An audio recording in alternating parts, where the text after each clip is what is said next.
কুকুরের বাচ্চা কুকুর হয়, ছাগলের বাচ্চা ছাগল হয়, গরুর বাচ্চা গরু হয়, কিন্তু মানুষের বাচ্চা হলেই যে সে মানুষ হবে ব্যাপারটা কিন্তু এমন না। মানুষের বাচ্চা হয়েও আমরা মানুষ হয়ে উঠতে পারলাম না। কেন জানি না, অন্যের ভালো আমরা সহ্যই করতে পারি না। কেউ একটু উপরে উঠতে লাগলে কিভাবে তাকে টেনে হিঁচড়ে নিচে নামানো যায় তা নিয়ে আমরা উঠে পড়ে লাগি। বর্তমানে খুবই ভাইরাল একজন কেক বিক্রেতা। ওনার দাবি ওনার ওয়াইফ দিনে 40 থেকে 50টা কেক তৈরি করতে পারেন এবং এই কেকগুলোই উনি সেল করছেন। তো এটা একটা নর্মাল বিষয়, আমার কাছে নর্মালি মনে হয়েছে, কিন্তু কিছু কিছু পাবলিক দেখছি ওনাকে এমনভাবে রোস্ট করতেছেন। কেন ভাই, আপনি দিনে 50টা কেক নাই বানাতে পারেন, ওনার ওয়াইফ বানাতেই পারে, এটা নিয়ে এত মাথা ব্যথা কিসের আপনাদের বুঝলাম না।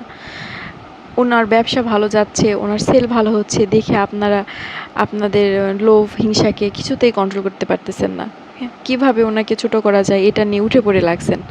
আর কিছু কিছু সাংবাদিক তো বলাই যায় না, হলুদ সাংবাদিক, ইউটিউবার, কিছু কিছু কন্টেন্ট ক্রিয়েটর আছে, তারা এমনভাবে তাদের নিউজগুলোকে প্রেজেন্ট করতেছেন একদম নেগেটিভলি।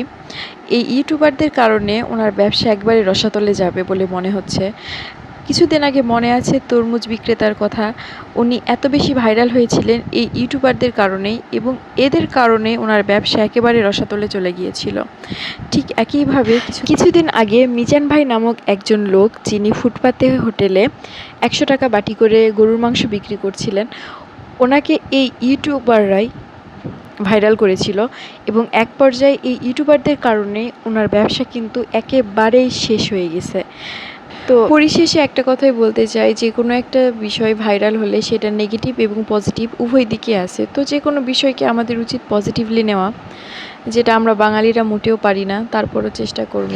তো এই তো সারাদিন আজকে কি করলাম এই ভিডিওগুলোই আপনাদের সাথে আজকে একটু শেয়ার করলাম।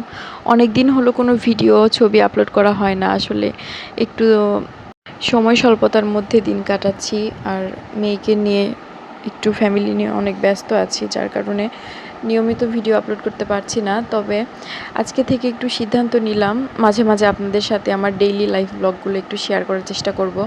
তো সারাদিনে রান্নাবান্না শেষে মেয়েকে নিয়ে একটু ছাদে গেলাম। আমার মেয়ে তো বৃষ্টি দেখে অনেক খুশি।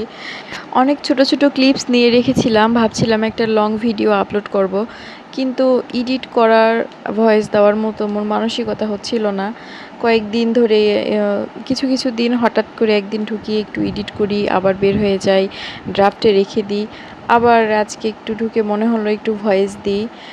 তো আজকে দিয়েই দিলাম ভয়েস, ইনশাল্লাহ আপলোড করে দিব।